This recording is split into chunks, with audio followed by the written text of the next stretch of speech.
Hello to everyone at the 2025 Quantum World Congress. I am Michael Kratsios, the Director of the White House Office of Science and Technology Policy. While I'm so sorry not to be with you in person, I am thrilled to welcome you to the quantum ecosystem's most exciting annual summit.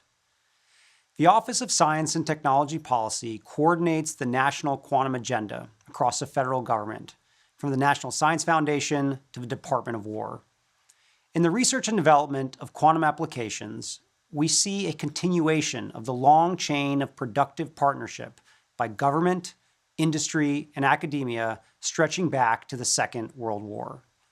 All of our efforts towards innovation are vitally interlinked, or perhaps I should say, entangled.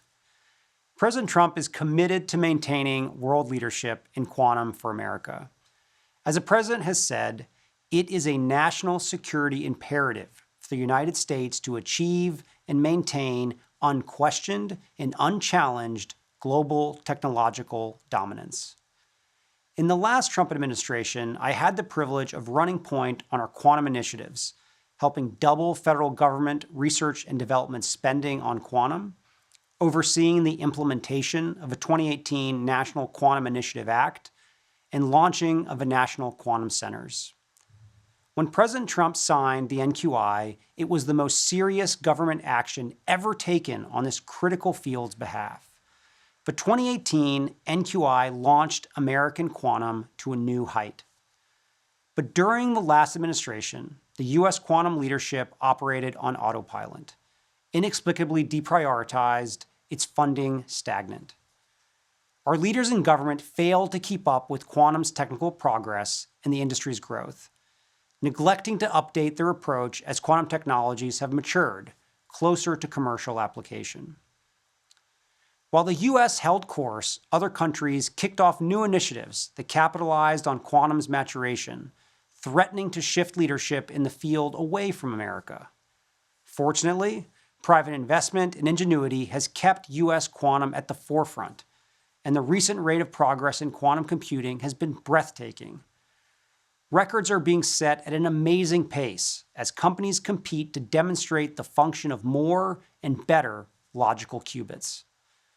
This administration is excited to renew government focus on quantum preeminence. For example, in April, DARPA announced the addition of 18 companies to the Quantum Benchmarking Initiative, and in July, the President's budget reconciliation bill allocated $250 million to that program. And as we work toward a reprioritized NQI, both the Department of Energy and the National Science Foundation are in the process of renewing the revitalized National Quantum Centers. As we work to fulfill the President's mandate for quantum supremacy, the White House has 5 major priorities. First, we need innovation programs to grow the domestic quantum workforce while still attracting global talent to the U.S. ecosystem. Second, we need a concerted effort to push quantum technologies out of the laboratory and into commercialization while continuing support for basic research. Third, we need to catalyze and incentivize the ecosystems producing enabling technologies, the lasers, materials, and advanced fabrication systems that form the component technologies needed for further growth and commercialization. Fourth, we need to continue to cultivate good working relations with our allies and international partners. Since January, my office has regularly convened members of the international quantum community for valuable dialogue and has led multiple delegations to international quantum discussions, including a meeting in Japan just last week. Fifth, and finally, we need to protect the development of sensitive research and applications. We know adversaries will try to steal our technology and use it against us.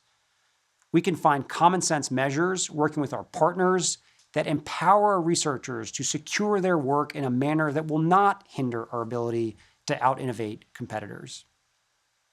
It is our great privilege in government to carry on the partnership with the academy and the private sector that has nurtured this emerging technology.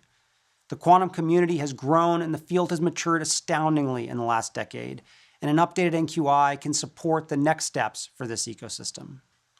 But we know that technological progress and scientific discovery do not happen without the energies and efforts of men and women like you. And so, to everyone attending the Quantum World Congress, let me conclude by saying thank you for your dedication to this field.